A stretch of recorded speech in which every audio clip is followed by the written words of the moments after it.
¿Cuándo sales de la casa? ¿Seguir con mis ranchos? Con la agricultura. Sí. Con la agricultura. Sí. Con la agricultura. Y seguir con la agricultura también. Con la agricultura nada más y no está aquí. y con mis ranchos ganaderos. Y tengo una debilidad, son las mujeres y el oro. ¿Ocupación de usted? Agricultor. ¿Cuál considera que es el servicio aparte de las mujeres? Las mujeres. Más allá de la guerra que ha sostenido en los últimos años Rafael Caro Quintero contra los hijos del Chapo Guzmán, los Chapitos, lo cierto es que hay muchos elementos comunes entre Caro Quintero y Joaquín el Chapo Guzmán. No solo por su origen común en la sierra sinaloense, también por la forma que, como usted acaba de ver, se presentan y quieren ser vistos. No solamente ese, Caro Quintero y el Chapo Guzmán tuvieron personalmente muy poca relación. Eso que algunos dicen de grandes relaciones, no tuvieron muy poca relación hasta por un tema generacional, no tanto de diferencia de edad, pero de generación de narcotraficantes. En 1985, cuando fue detenido Caro Quintero en Costa Rica, el Chapo Guzmán no pasaba de ser un operador de muy segundo nivel en el narcotráfico sinaloense. Cuando coincidieron en la cárcel, tuvieron muy poco contacto y no simpatizaban, nunca simpatizaron demasiado entre ellos. Ya en libertad, Caro, el Chapo fue detenido muy poco después, se volvió a fugar y fue detenido por tercera ocasión y extraditado a los Estados Unidos. No hubo una relación ni siquiera lejana entre Caro Quintero y el Chapo Guzmán. Pero al igual que otros personajes del crimen organizado, los dos tenían una debilidad por las mujeres, que en ambos casos podría haber contribuido a sus detenciones. Son los capos de la droga, que en más de una ocasión han sido localizados o detectados debido a que comparten una debilidad: las mujeres o sus familias. Rafael Caro Quintero hoy duerme en el Penal Federal de Alta Seguridad del Altiplano, Estado de México. Pero en 1985, cuando era buscado por autoridades mexicanas y estadounidenses, su captura fue diferente. Era la década de los 80 y vivía una relación con Sara Cosío Vidaurri, hija del secretario de Salud de Jalisco y sobrina del gobernador de aquella época. Durante esos años, Caro Quintero operó libremente, pero tras la tortura y el asesinato de Enrique Kiki Camarena, un agente de la DEA, y su piloto Alfredo Zavala, ocurridos en 1984, sabía que tenía que darse a la fuga.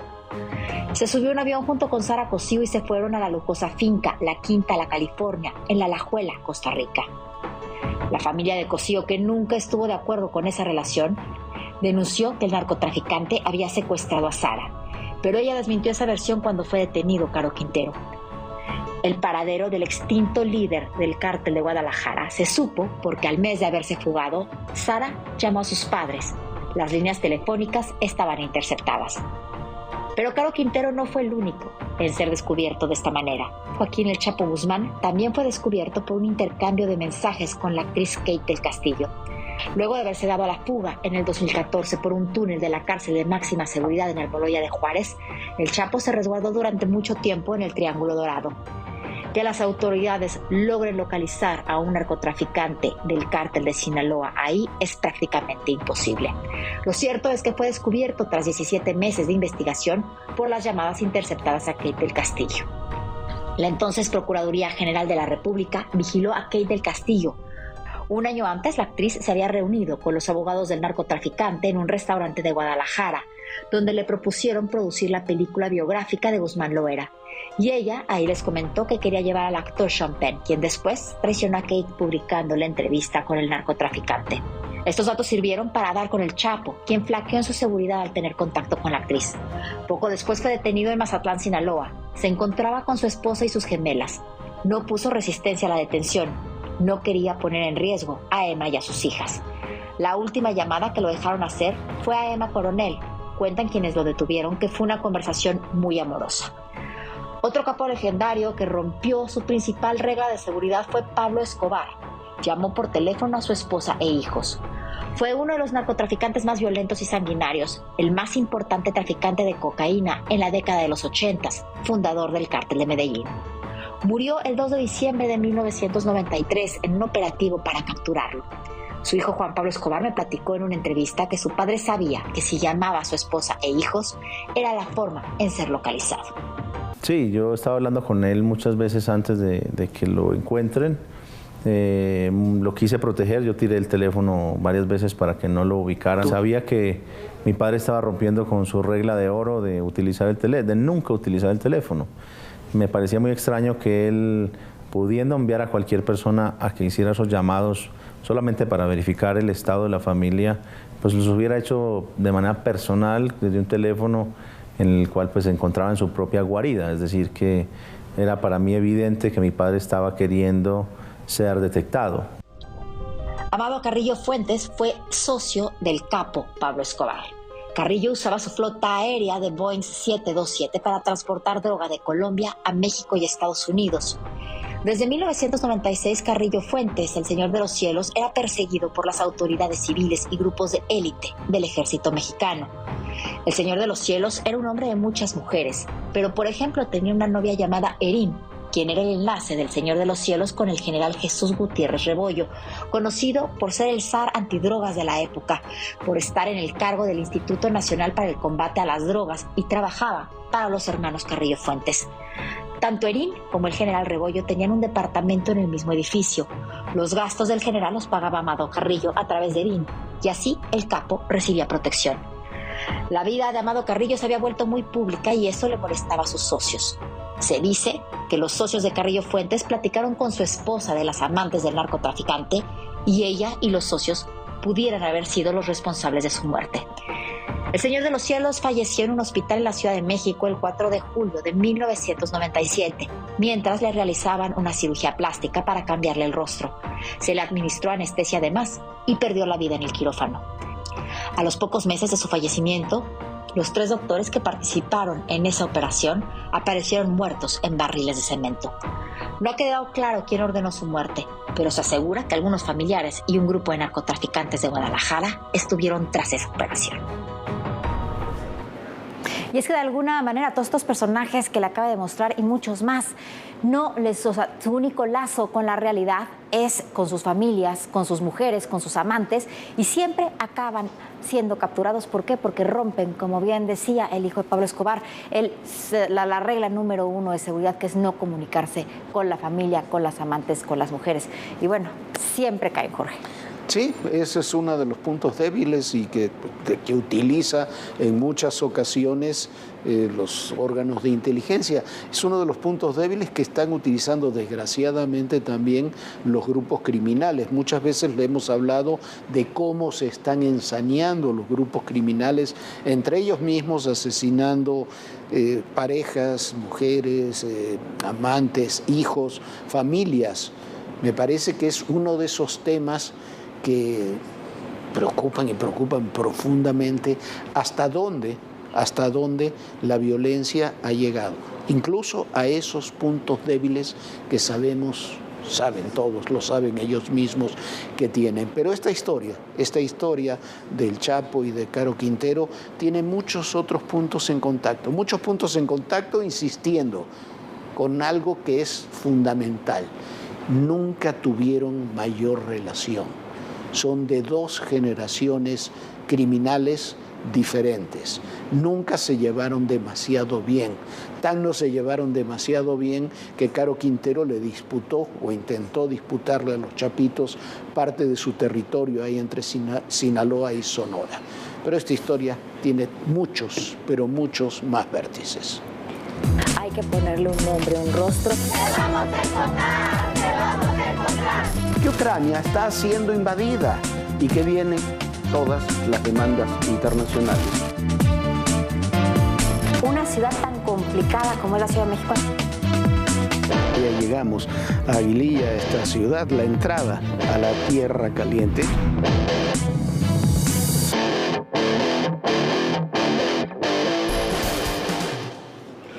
Y hoy un juez frenó la extradición de Caro Quintero, pero esa misma solicitud ya había sido negada en varias ocasiones para que fuera el líder del cártel de Guadalajara. Así que esta historia.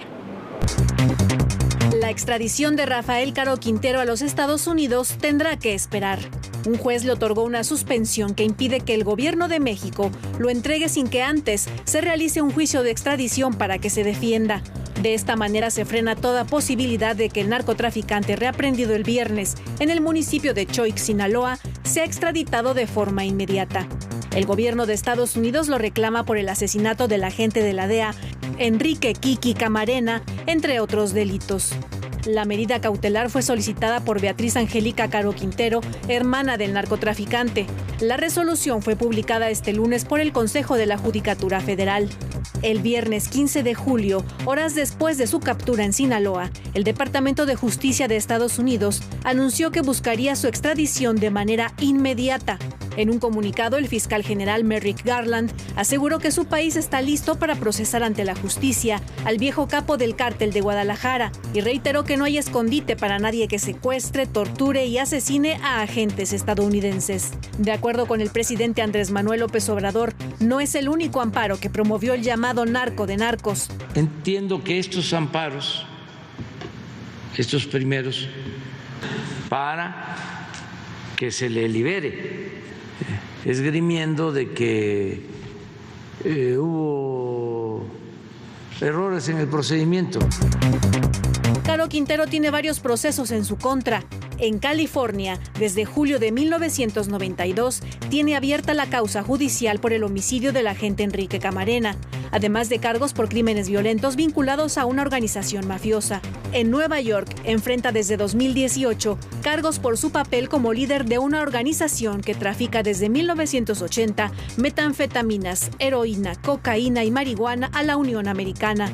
En abril del año pasado, un tribunal federal de Brooklyn, en Nueva York, logró confiscar 5 propiedades que Caro Quintero supuestamente compró con dinero ilícito. Washington pidió hace 2 años la extradición de Ismael Quintero Arellanes, sobrino del capo, considerado su mano derecha dentro de la organización. Ismael fue capturado en enero de 2020 en Culiacán. Sin embargo, un juez frenó su extradición. En Nueva York le espera un proceso por asociación delictuosa contra la salud y portación ilegal de armas de fuego. Rafael Caro Quintero fue liberado en 2013 bajo el argumento de que no debió ser juzgado por el asesinato del agente de la DEA dentro del fuero federal, sino en el fuero común, debido a que Camarena no estaba acreditado como un agente diplomático o consular. Sin embargo, la Suprema Corte de Justicia de la Nación revocó la libertad y reactivó la orden de captura en su contra. Actualmente, el fundador del extinto cártel de Guadalajara permanece en el penal federal de máxima seguridad del Altiplano en el Estado de México. Para ADN 40, Fuerza Informativa Azteca. Bueno, todo este tema de la extradición de Caro Quintero es, así lo calificamos hoy en un texto que escribimos, una bomba de profundidad para los dos gobiernos, para el gobierno mexicano y para el gobierno de Estados Unidos. Mire usted, para el gobierno mexicano, lo que decía ayer el presidente, es cierto, ha presentado muchos amparos, Caro Quintero, pero todos le han sido rechazados y han sido rechazados incluso por la Suprema Corte de Justicia de la Nación. La extradición de Caro Quintero se dará sin duda.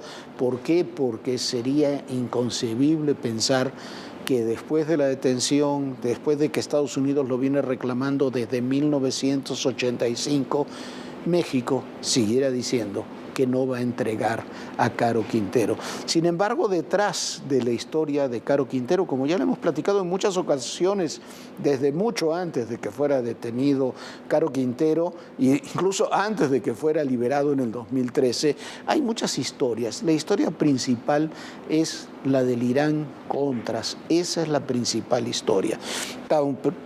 Varios personajes en Estados Unidos, George Bush, el que fue exdirector de la CIA, vicepresidente, presidente de la Unión Americana y que tuvo mucho que ver con todo este proceso del Irán-Contras, Oliver North, que era el enlace de la CIA, que fue el único que fue juzgado por todo aquel proceso que, para simplificarlo, era mucho más complejo, pero para simplificarlo, ¿en qué se basaba?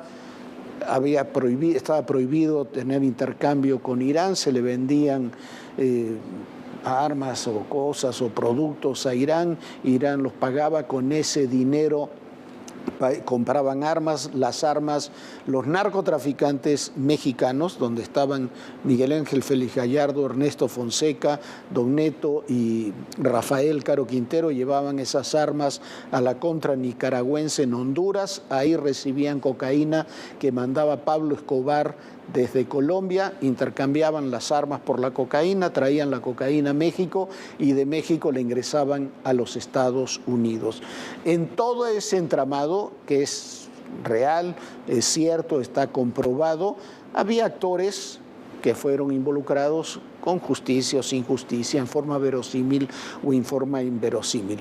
En el caso de Estados Unidos, el único que terminó pagando una prisión de cárcel fue este señor, Oliver North, que fue acusado de haber participado en aquella operación. Hubo castigos políticos, pero no se llegó más arriba. La DEA desde aquella época en México sostiene que hay otros involucrados. Tiene muchos involucrados, involucra a muchas personas, pero sobre todo involucraba a 3 personajes. El general Juan Arévalo Gardoqui, que era el secretario de la Defensa, Manuel Bartlett, que era el secretario de Gobernación, y José Antonio Zorrilla, que era de la Dirección Federal de Seguridad. ¿Por qué estos 3 hombres? Porque decían que Zorrilla estaba directamente involucrado en ese entramado y que estuvo directamente involucrado con los narcotraficantes de Guadalajara. Está también Zorrilla, no solamente eso, estuvo involucrado y purgó proceso por eso, por el asesinato del periodista Manuel Buendía, que se supone que también está relacionado con haber descubierto, como en el caso de Camarena, toda esa trama del Irán-Contras. ¿Por qué Manuel Bartlett? Según la DEA, el secretario de Gobernación supervisaba la Dirección Federal de Seguridad y tenía que haber estado informado. ¿Por qué el general Arévalo Gardoqui? Por la misma razón. Dicen que es imposible que no estuviera informado, pero hay más. Hay testigos de estos protegidos, narcotraficantes reconvertidos, que dicen que Bartlett y Arévalo Gardoqui estuvieron incluso en la misma casa que era propiedad de Rubén Zuno Arce, donde era torturado Camarena. Esa parte a mí me parece absolutamente inverosímil. No se puede usted imaginar. Era 1985, pero estaban en esas horas en Guadalajara todas las fuerzas de seguridad, incluso fuerzas de Estados Unidos que se habían enviado muy rápidamente. Es inverosímil mover al secretario de Gobernación, al secretario de la Defensa, para que vayan a una casa donde se está secuestrado y está siendo torturado un agente de la DEA. Eso es inverosímil, pero las acusaciones ahí están. El general Arévalo, que siempre fue defendido incluso por el ejército de los Estados Unidos sobre este tema, murió en el año 2000. Manuel Bartlett, usted lo sabe, es el actual director de la CFE. Y la DEA quiere ponerlos en este proceso. Zorrilla estuvo muchos años en la cárcel, pero por el crimen de Manuel Buendía. Esos son los personajes políticos. Hay otro tipo también de personajes en todo esto que se deben analizar. ¿Cuáles son los que van a estar en el ámbito criminal? ¿Por qué? Porque la DEA lo que siempre ha querido es hacer, con razón o sin razón, eso ya después es otro tema, pero lo que siempre ha querido es construir una suerte de megaproceso contra México, muy similar al que han hecho ahora con Honduras, pero en el caso de México hay muchísimo más para analizar, porque esta historia, insisto, viene desde 1985. Cuando fue detenido el Chapo Guzmán y entregado el último día del gobierno de Obama a los Estados Unidos, se comenzó a construir ese megaproceso. El juicio del Chapo Guzmán fue una suerte de megaproceso con muchos actores involucrados, hablando de relaciones políticas. Después se detuvo a Genaro García Luna en una acusación que todavía no se termina de construir. Hasta octubre va a ser iniciado el juicio a Genaro García Luna. Después se detuvo con una acusación absolutamente inverosímil al general Cienfuegos, que tuvo que ser liberado un mes después. Ahora llega Caro Quintero. Cuando se junten todas estas historias, que probablemente van a estar en el mismo tribunal de Nueva York, se va a poder construir un megaproceso. No dudo ni por un minuto que Caro Quintero va a ser extraditado a los Estados Unidos, pero me imagino que en el proceso de Caro Quintero tendrá que haber también sobre los temas que van a tocarse o no tocarse en ese proceso, lo que se va a involucrar o no en ese proceso, tendría que haber también algo más que un acuerdo entre el gobierno de Estados Unidos y el gobierno de México, porque los dos al final pueden salir también dañados con los casos verosímiles, pero también con los inverosímiles de todo esto. Jorge, pero también de alguna manera pudiera ser Caro Quintero acogido a este programa de testigos protegidos y declarar, por ejemplo, contra el género. No creo porque no se lo van a permitir. Los agravios contra Caro Quintero son demasiado fuertes. Si después, mira lo que decía el Departamento de Justicia, el propio secretario de Justicia, que no va a haber lugar en el mundo donde se pueda esconder a alguien que agreda a un agente de seguridad, como fue en el caso de Camarena, y después de una búsqueda de más de 30 años, veo imposible que le den la oportunidad de acogerse como testigo protegido. Bueno, y tú recordarás, Jorge, cuando hicimos una entrevista con el secretario de Seguridad Interna de los Estados Unidos, cuando llegamos a esa secretaría, estaban en letras doradas enormes el nombre que decía en memoria de el gran Kiki Camarena. Sin lugar a dudas, es un tema que agravia profundamente a las autoridades estadounidenses. Mientras tanto, otro tema de los relacionados con todo este caso del helicóptero que aparentemente se accidentó en Los Mochis con elementos que habían participado en la detención de Caro Quintero. En medio de muchas especulaciones, el presidente López Obrador y la Marina de México insistieron hoy que se habría tratado de un accidente en el que murieron 14 de sus 15 pasajeros. El amor por la patria de un marino es eterno. Hoy nos encontramos de luto, pues 14 integrantes honorables de esta gran familia naval emprendieron su última travesía. Es el homenaje de la Secretaría de Marina a los elementos que murieron el viernes 15 de julio en un accidente en Los Mochis, Sinaloa. La aeronave trasladaba a 15 efectivos que participaban en actividades operativas de respaldo en la detención del narcotraficante Rafael Caro Quintero. El único sobreviviente permanece en un hospital debido a la gravedad de sus lesiones. La caída de Black Hawk se produjo minutos después de conocer la captura del capo. La Dirección de Comunicación Social de la Marina descartó cualquier evidencia que ligara este accidente a la captura de Caro Quintero. Se cayó un helicóptero. Definitivamente no hay evidencia de que haya sido derribado. Este lunes el presidente López Obrador lamentó la muerte de 14 marinos. Dijo que está en marcha una investigación para conocer las causas del accidente y que la caja negra de la aeronave donde se guarda toda la información del vuelo está en proceso de ser enviada a la Fiscalía. La tarde de este domingo llegaron a Oaxaca los cuerpos de 3 elementos de la Secretaría de Marina que fallecieron en el accidente. Los restos de los marinos arribaron a la base aérea militar número 2 de Ixtepec, donde fueron entregados a sus familiares. Acompañadas de un operativo de la Secretaría de Marina, las familias transportaron los cuerpos a sus comunidades de origen, donde serán sepultados. Los 14 elementos de la Secretaría de Marina pertenecían a la Unidad de Operaciones Especiales de la Armada de México. Esta unidad es desplegada constantemente a operaciones contra grupos de la delincuencia organizada en todo el país. Tienen amplia capacitación en acciones de reconocimiento de terreno, paracaidismo, buceo, manejo de explosivos, operaciones de inteligencia militar de alta montaña y contraterrorismo.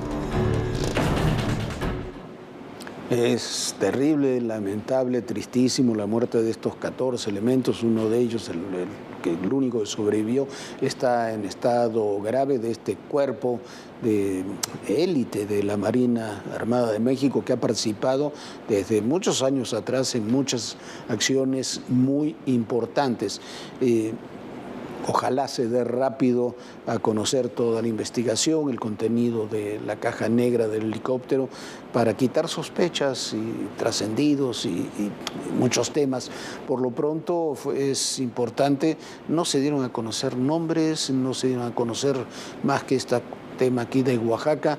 ¿Por qué? Porque recordará usted que cuando fue el caso de Arturo Beltrán Leiva, que fue muerto en Cuernavaca, aquí se lo presentamos un reportaje al día siguiente muy amplio sobre lo que había ocurrido ahí en Cuernavaca. Un día después, a uno de los elementos que habían participado en eso y que había fallecido, atacaron el velorio el velorio y asesinaron a miembros de su familia. De ese nivel es el nivel de agresión y peligrosidad de estos grupos. Bueno, y desde aquí, desde todo personal, un abrazo muy solidario a las familias de todos estos 14 héroes y a toda la familia de la Secretaría de la Marina. Y bueno, esta noche se dieron a conocer los resultados de la segunda necropsia y tercer peritaje realizado al cuerpo de Devani Escobar.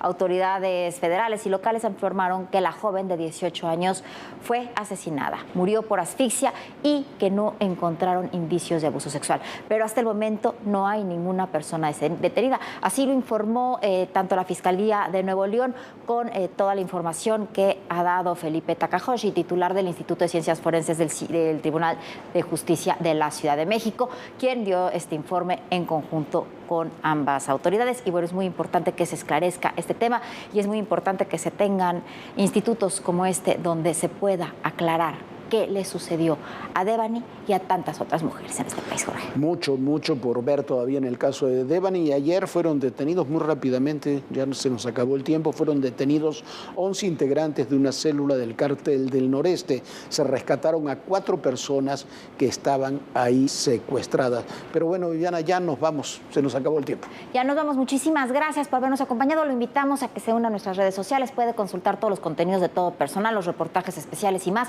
Simplemente tiene que escanear este QR y lo manda directo a la página de ADN 40 de YouTube y ahí puede ver todo. Muchísimas gracias por habernos acompañado. Descanse, sueñe bonito. Buenas noches, Jorge. Buenas noches, Viviana. En el poder y en la política todo, pero absolutamente todo es personal. Gracias.